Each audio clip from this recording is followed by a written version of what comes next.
This is a video for if you are new to Vegas, but you are not new to editing. If you're new to editing, I have a video for you. This is not your video. It's going to go too fast for you if you're new to editing. If you're not new to editing, then this video is just a blow through of where the common buttons are that you need in Vegas.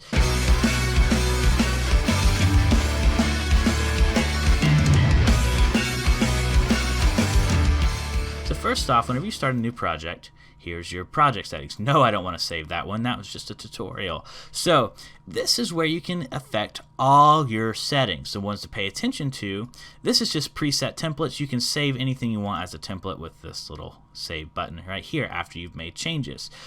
You want to make sure that you don't have it as, you want to make sure it's progressive scan if you're not using interlace, which you're very likely not.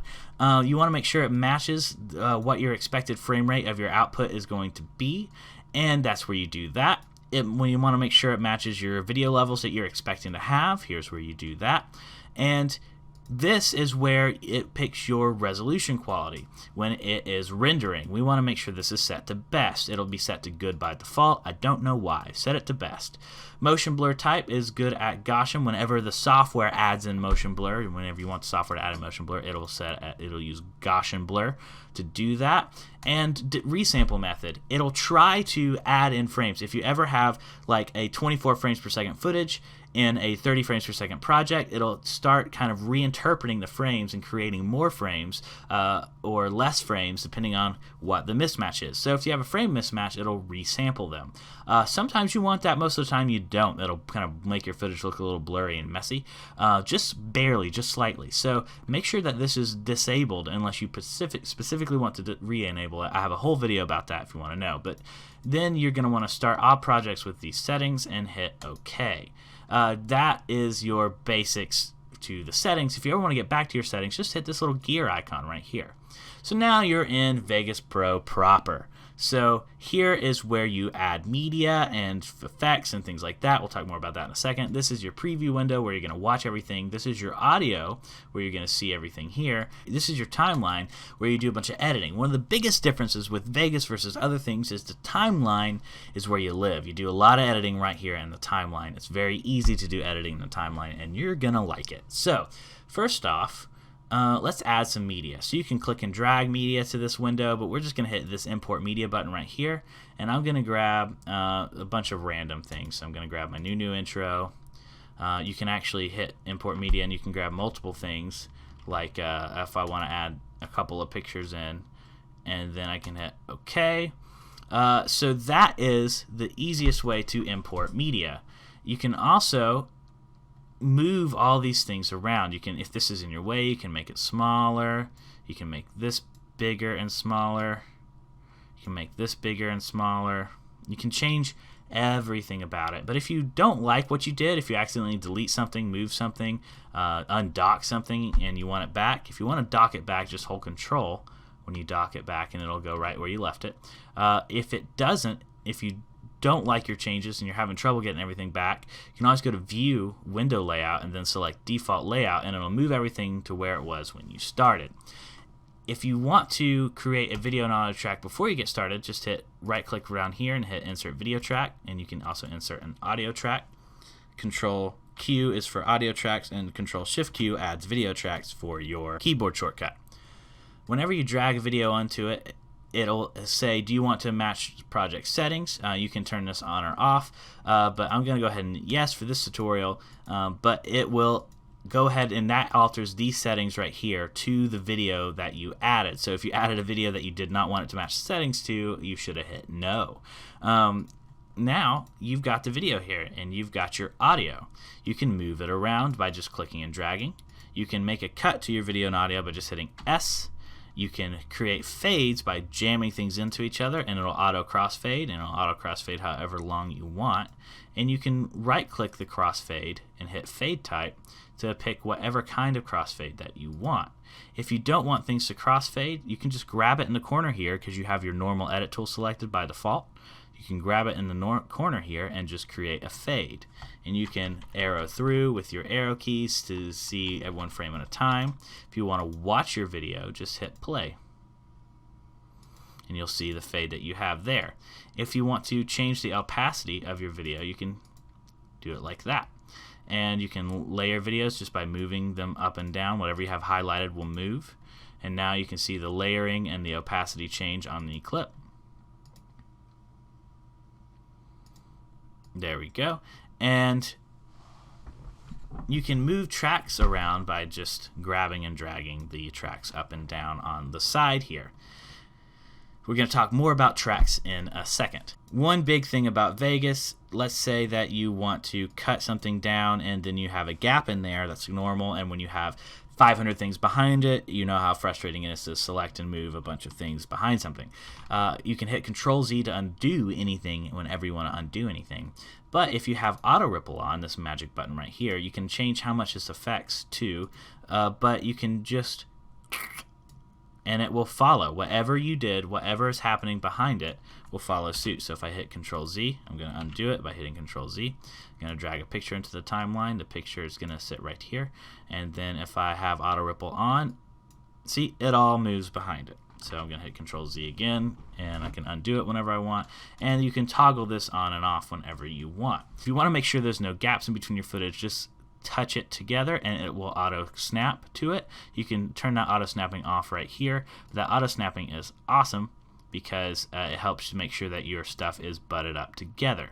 This is your video cursor. As you're probably used to, you can click anywhere and move the video cursor around. It's not finicky like a bunch of other editors out there. Also, you can get a lot by right-clicking anything. You can get access to a lot of options. So go ahead and give that a try as you're learning the software. And then if you can notice too that there's a lot of things that are grouped, like this audio is grouped right here. If you want this audio not grouped, then you can hit this ungroup button and everything will ignore the event groupings for a while. And then if you want to group it back after you moved it around, just untoggle it back and it will return to its grouping, but wherever you left it. That includes, you can also delete the audio too. There are other ways to do it. There are other ways to do everything I'm showing you, but this is just a quick start guide for you to start moving and working at a very fast pace. So without having to relearn everything. If you want to know where the color grading panel is, just hit this button right here and it'll pop it up. You can also hit Alt-G to toggle it too. Now, the JKL keys also work to pause, play, and scrub back and forth. And you can double click them to do it faster.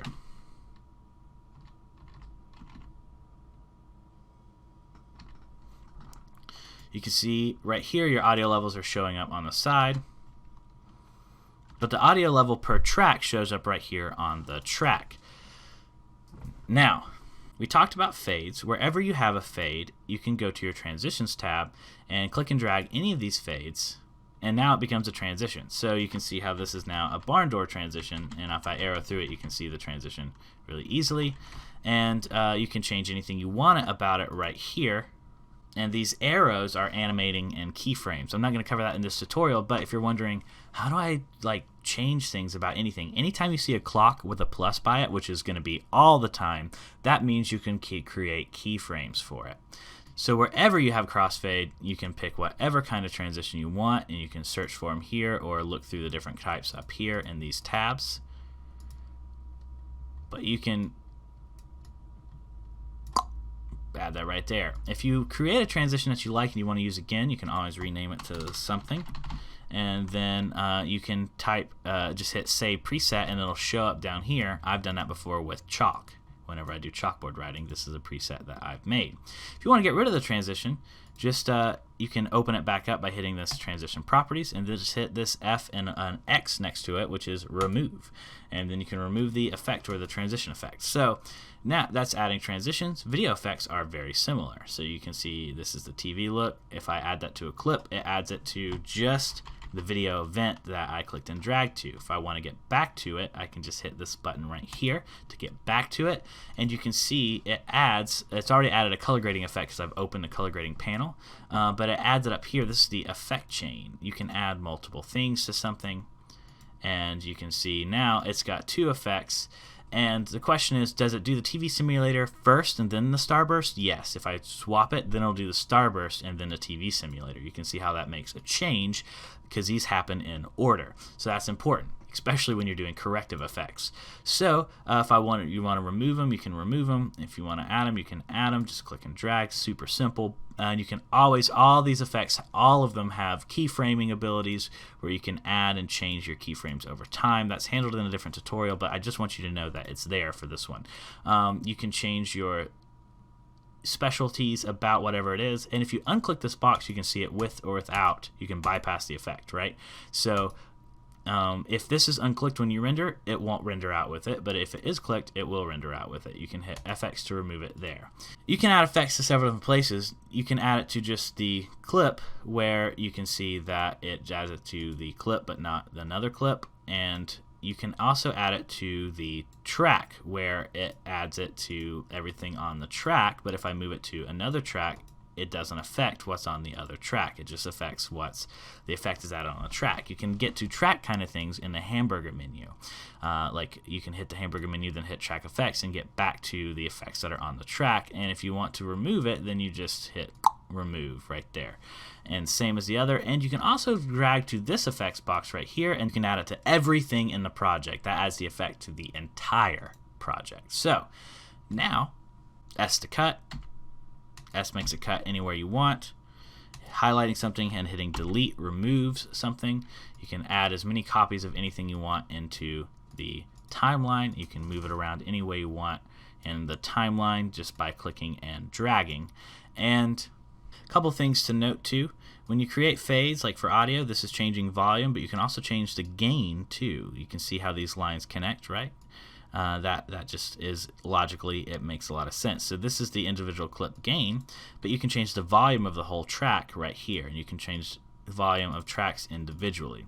Same is true with the levels. You're changing how see-through video is right there, and you're also changing how see-through a video is with this top line too. So if I make this video see-through, you can see it now has an opacity. I can change the track opacity just like I can change the track volume by simply changing the level of the track, and it'll affect the track opacity for everything on that track. So if I double click on any slide or anything, it returns back to normal.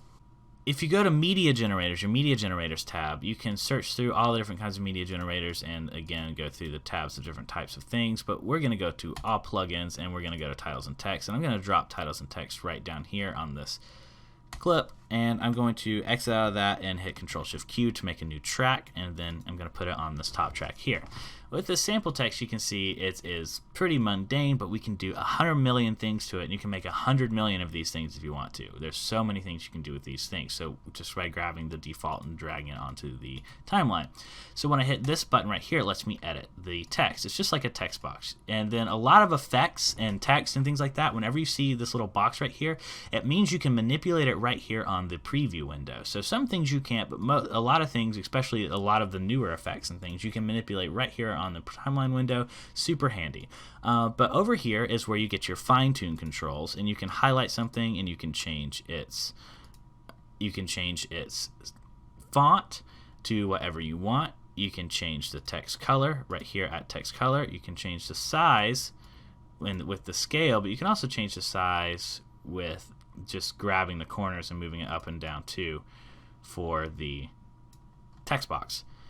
That's the location. You can change it here as well, and you can change where the anchor point is for the animation, and you can just add an animation if you want by just selecting one right here out of this animation drop down, and you can hunt through and find the animation that you want. I'll show you this animation. You can see if we hit solo right here, we can see just the track I soloed right there. And then if we hit mute, conversely, it will mute the track. And the same is true with audio. You can mute as many tracks as you want or solo as many tracks as you want too. If you ever can't see something you're expecting to see, check your mute and solo buttons right here on the track.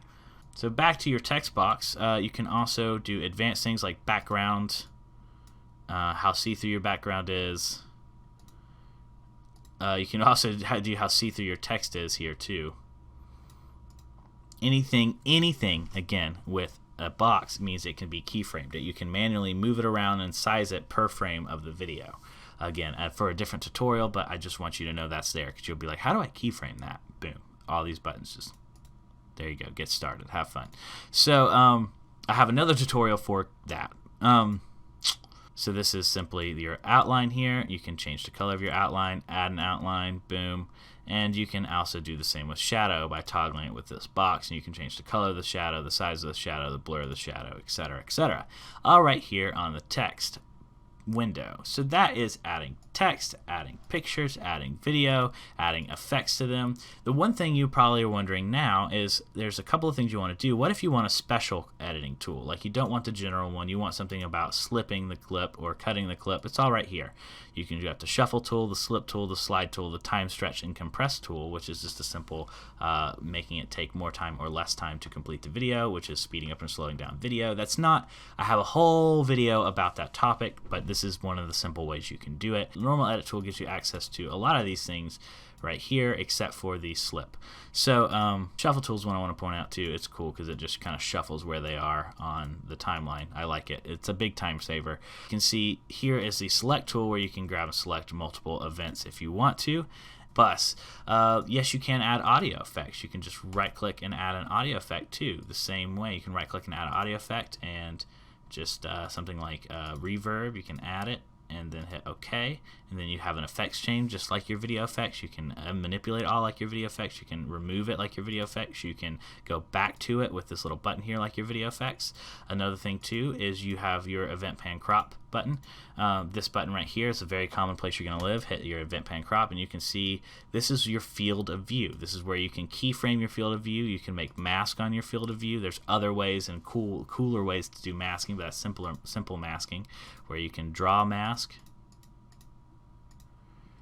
Again, I'm assuming that you've done all this stuff before, so if you're like, I'm really confused, I've never heard of masking, this may not be the right tutorial for you. You can toggle whether or not your mask is on or off, see over here.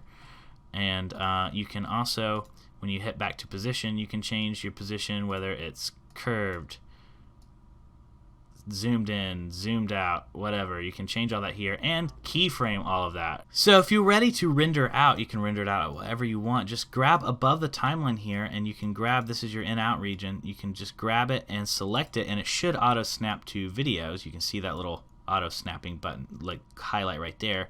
Make sure your whole project is selected. It doesn't have to be bright, it just needs to, your in and out point needs to be set over your entire project. And then go to file, and you can also, good time to note, you should be saving as whatever constantly. So remember, Control S is to save, very common to save there. And if you save as, you'll see that you can always open your project back. It is a .veg file, VEG, and it will look like this in Windows. So when you're ready to render, go to Render As, and then you have all sorts of options. These include audio options, rendering as just picture, like a bunch of different pictures, MPEG-2s, camera formats, all sorts of things. For YouTube, you're probably just going to want to go to AVC, AAC, MP4. You're probably very familiar with this codec, I'm sure. And here are the different versions. If you select something you want, the biggest thing to note here is if it doesn't say your GPU by it, like if it's an Intel Integrated Graphics or AMD or NVIDIA, if it doesn't say your GPU, you're not doing a GPU style render. If it does, so this is your CPU render, this is utilizing your GPU. That's the only two differences here. You can customize any of these templates by just hitting Customize Template, and you can change the frame rate, the main concept, blah, blah, blah, blah, blah. You can change all of the stuff that you're used to being able to change. It's all right here. Your audio sample rate, everything. And you can have a really high audio sample rate in Vegas. Also, in your render options, make sure you have Render Loop Region Only selected. That way, you're only rendering what you've just selected here with your loop region or your in and out points. It's the same concept there, your loop region in and out points. This is telling you where you're saving your project and what folder it's going to save it in. You can change the name of your project to anything right here, and then you can hit render and a render dialog box will pop up. And when it's done, you'll see a folder pop up with your project. Alright, and then you'll see your windows flashing, and you can see the project that you rendered right there, and you can watch it, upload it to YouTube. whatever fancy thing you want to do. Mine looks like garbage because I rendered black and everything in there. It sounds like garbage. It looks like garbage. Awesome. So a few things I want to note. If you're having trouble with lag, you can go to this is best full. It'll change how awesome your timeline looks. If you're having problems with lag, you can go to draft and auto, and it will make everything look crappy, but you can see it at a more realistic rate if you're dealing with any kind of lag issues, especially if you're dealing with super high footage. This just decomposes it. Always set it back to best full before you render, though. And so to answer your questions, can Vegas do it? The answer is yes. Can it color grade? Yes. Can it do you see the video scopes? Yes. Can you return to default format? Yes. Can you, can it do something? The answer is yes. All the keyframing and the video effects, and it's got compositing with Vegas effects if you need an After Effects alternative with Vegas Post Suite. That's something that you can purchase. But there are all sorts of options. There's transitions, and there's layerings, and there's compositing, all sorts of things we didn't cover. There's 100 million buttons. There's multicam editing. There is tools for pre-rendering and all sorts of stuff. This isn't everything Vegas can do. This is just like the first little 5-10%, the basics, what you're expecting to be able to do in a video editor pretty fast. So since you're new to Vegas, I just want to let you know that there is a lot more to learn, but this should get you through the basics of every single project. Subscribe if you're looking for more videos like this one and more advanced tutorials. Like if this video helped you out, and thank you so much for watching. I hope Vegas is a software that you like, because it's something that I'm in love with myself.